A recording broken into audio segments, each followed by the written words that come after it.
সাইফুলের কাছে আসছি কুমিল্লাতে।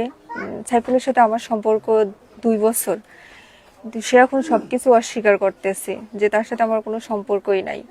সে ঠিকানা দিছে, সেই ঠিকানা অনুযায়ী আমি এখানে আসছি তাদের বাড়িতে। আজকে 9 দিন হয়, কিন্তু তারা কেউ মাইনে নিতেছে না। আমার দাবি তাকে বিয়ে করার, কিন্তু সে বিয়ে করবে না আমাকে কোনোভাবেই, কোনো কিছুর বিনিময়ে। আর তার ফ্যামিলিরও একই কথা, যত যা করা লাগে তারা করবে, কিন্তু তার ছেলের সাথে আমার বিয়ে দিবে না। তার বোনের কথার ভাষ্য আর কি এটা। এখন আমি এখানে আসার পরে আমি 21 তারিখে আসছি, আজকে 29 তারিখ, আজকে 9 দিন। এখানে আসার পরে সাইফুল যখন আমাকে দেখছে তার ঘরে, দেখার পরে সে আমারে বলতেছে আমার মান সম্মান যাবে, তুমি আমার এখান থেকে চলো আমার সাথে, আমি যা বলি শোনো, তোমার কথাও আমি শুনবো। তো তাকে আবার আমি বিশ্বাস কইরা তার সাথে এখান থেকে চলে গেছি। যাওয়ার পরে তার সাথে তার 3 বন্ধু ছিল। যাওয়ার পরে তারা আমারে অনেক বুঝাইছে, অনেক চেষ্টা করছে জোর কইরা পাঠাই দেওয়ার জন্য, কিন্তু আমি বলছি আমি তো আসছি, আমি যাওয়ার জন্য এখানে আসি নাই। তো তার সাথে আমার হাজবেন্ড ওয়াইফের মতন সম্পর্ক, সবকিছুই হয়েছে, শুধু একবার না বহুবার। সে এগুলো সব অস্বীকার করতেছে। এরপরে তার ফুফু বাড়িতে যাওয়ার পরে তার ফুফু বাড়ি নিয়ে গেছে আমার চরবাখল। ওইখানে 2 দিন ছিলাম। ওইখানে 2 দিন থাকার পরে আমার কাছ থেকে আমার ফোন নিয়ে গেছে।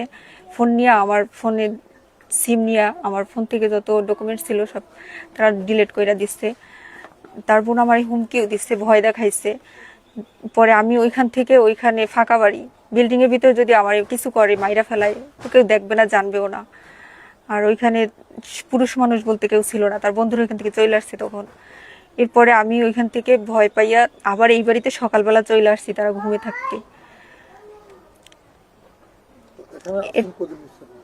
আমি এখানে আসছি আজকে 9 দিন হয়েছে।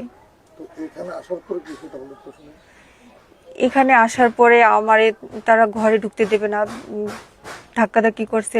আমি জোর করে ঘরে ঢুকতেছি, কিন্তু আমারে তাই না ধাক্কা ধাক্কা দিয়ে ঘর থেকে বের করে দিচ্ছে। এরপরে আবার ঢুকতে দেওয়ার পরে অনেক কিছু বলছে। এরপরে আবার তারা চেয়ারম্যানের কাছে বিচার দিছে, তো চেয়ারম্যানের কাছেও নিয়ে গেছিল আমারে। আমিও সেখানে সবকিছু বলছি যে আমার সাথে তার এরকম সম্পর্ক, সে অস্বীকার করতেছে ওইখানেও, চেয়ারম্যানের কাছেও। তো চেয়ারম্যান বলতেছে যে ছেলে রাজি না, তাহলে তোমার সাথে কিভাবে বিয়ে দেবো?